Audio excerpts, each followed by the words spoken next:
穗华争鸣着，焦急地在精灵周围打转。上品仙剑斗气护持，叫精灵好歹比周围修士们轻松些许。他努力抬起些身子，尽力往灵力来袭处望去，下一瞬却惊在了原地。远处漂浮着一个人，那人并非站在仙剑上，也没有什么法器符转，仿佛只是单纯的乘风而起，轻轻松松地飘在那里。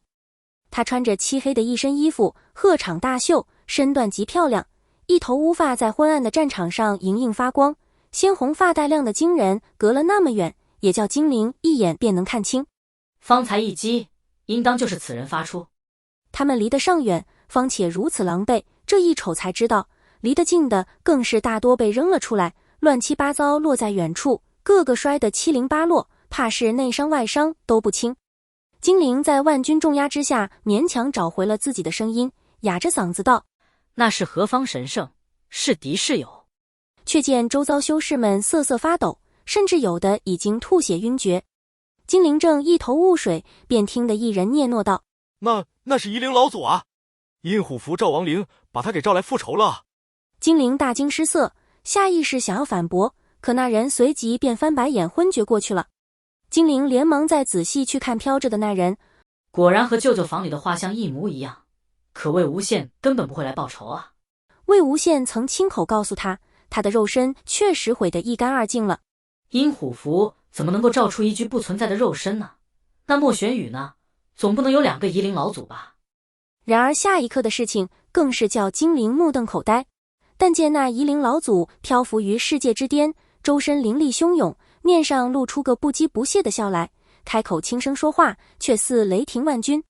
尔等蝼蚁，也配我魏无羡一个恨字？话音未落，又一人御剑而起，悬停于魏无羡身前，正是蓝忘机。蓝忘机踏着仙剑，手扶宝琴，一袭白衣清透得很，静静立于夷陵老祖对面，一时间似乎剑拔弩张。仙门也好，凡间也罢，比起那急趋鳌牙说不清道不明的史诗传说，都是一个个有名有姓的恶人英雄，更叫人侧目。话本子戏台子一里一里往外传，谁家哪位仙长修成了大道，哪方什么将军立了大功，那都是为人们津津乐道的。而当今所有人都想看的那一台戏，便是蓝忘机与魏无羡大战300回合。谁都知道他们并未真的交过手，但谁都想看他们真的交起手。凡人想看热闹，修士则想看本事。正如此时此刻，不夜天成上万修士，无不从小萧一干时，想要在修仙之高峰上再精进哪怕1寸，而现在他们都屏住呼吸，一眨不眨地瞧着漂浮半空中的寒光君与夷陵老祖。碧晨已经出鞘，陈情亦已现世，战役一触即发，所有人翘首以待。无论夷陵老祖为何来此，无论寒光君为何拔剑，此2人的任何意志都已改变不了一个事实，这将是一场载入史册、旷古烁今的战斗，这将是一场决定谁才是当今天下第一人的战斗。先动的是蓝忘机，战场北风萧瑟，吹起他脑后的抹额，那上好的锻料尚未落回发丝中，蓝忘机便已消失在原地。嗖，破空声并宝剑争鸣，划破不夜天混沌的雾气，仙人之姿不疾不徐，此刻一向景行寒光的蓝忘机却仿佛战神。冷冽的斗气炸开来，不夜天成人人站立，他们尚未欢呼旷世之战打响，碧晨已至魏无羡颈边。此身法速度前所未闻，在场修士皆有同数加身，即便如此也看不清蓝忘机身形。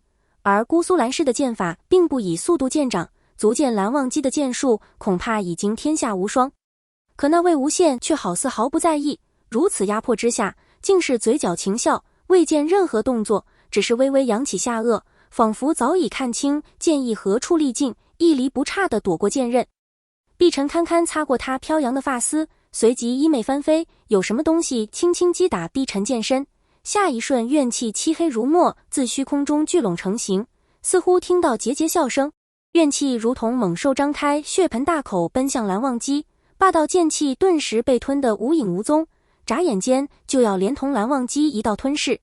人群中不由发出惊呼。蓝忘机剑势已老，半空中无处借力，这一招该是万万躲不过去。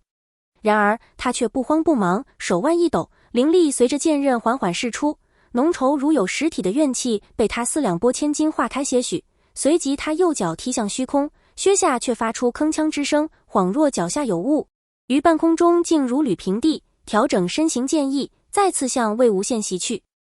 魏无羡仍旧笑着，身上终于有了动作。不知何处吹来微风，他好似没了重量，被风带着飘向更高处。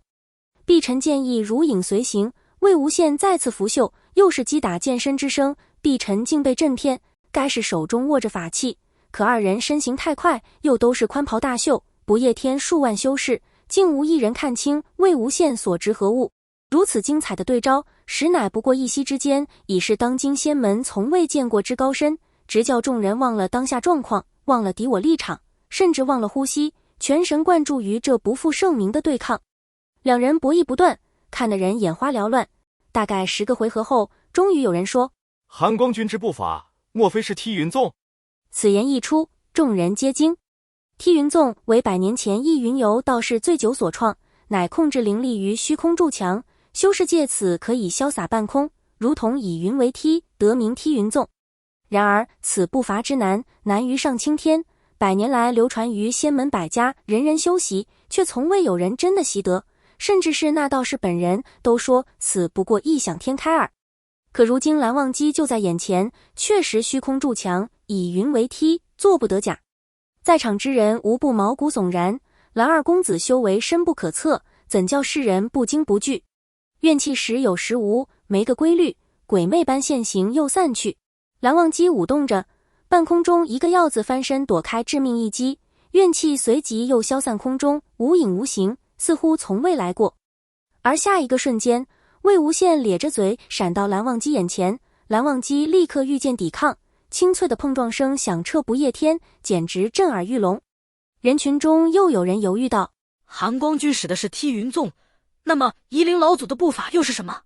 却见魏无羡同样并不御剑，也于空中来去自由，然其双脚随意荡着，竟连蓝忘机那般踩着虚空的动作都没有，好像真的是乘风而起，御风而归一般。一兰氏弟子偷偷问安静观战的蓝曦臣：宗主，您可认识老祖的身法？可出自姜氏？云梦姜氏游侠出身，轻功身法独步天下，魏无羡既曾为姜氏大弟子，有什么独门身法也并不叫人惊奇。而蓝曦臣却双眉紧蹙，随即叹了口气：那并不是什么身法。众人尚未来得及思考蓝曦臣所言何意，便又被半空中的打斗夺去了注意力。说话间，望羡二人已又交手数十回合。碧尘见一之霸道天下无敌，却奈何魏无羡不得。而仙门百家人人皆知夷陵老祖从不打白刃战，该是并不擅长肉搏才对。可如今看来，似乎另有乾坤。于是便有人说：老祖手上的是陈情吧？原来陈情并非只有音律一技，韩光君也算是打出了一些情报了。可这句话却似是被魏无羡听到了。只见他竟抽得出空余，低头看了眼说话那人。那人一惊，一种压迫感瞬间如同巨蟒一般将他牢牢裹紧，冷汗湿了全身，骨骼嘎吱嘎吱的响。而那不过是他永不能望其项背的大能的一瞥而已。随即听得魏无羡一声冷笑，飘开10丈有余，饶有兴致地瞧着脚下数不清的修士，又抬头看着蓝忘机。蓝忘机竟也停下身形，踏在空中，静静地回望着他。打斗声忽然停了，寂静笼罩不夜天。几息之后，魏无羡突然大笑3声，振臂一挥，拂开层层大袖，露出了手中法器，却是随便。世上谁人不知夷陵老祖从不用剑，而见过他剑法的人，如今竟已只剩一个蓝忘机了。魏无羡漂浮在原地，任由微风轻抚他的碎发。似乎有很多人嘈嘈杂杂议论纷纷，他的思绪越过人群，越过那破败的阳岩殿，越过数不清多少个日出日落，然后来到了月光下的姑苏。天净水平含月样，水光月色两相间。那时候年少恣意不知愁，随便即是随便出鞘的随便，自以为剑术卓越，笃定自己能够以剑道问鼎修仙之巅。可又何曾想到，姑苏月夜，少年初见，那竟是他最后一次舞剑。春去秋来，已过了整整20年。魏无羡注视着眼前的男人，棱角分明的脸庞，披麻戴孝的穿着，身材高大，肩膀宽阔20年光阴刻下许多变化，再也不是当年那个沉默寡言却一点就着的小古板。可也有没变的，那双琉璃色的倔强双眸和那柄大巧亦大弓的臂沉。他凝望着他，从过去望到现在，从背影走到身前。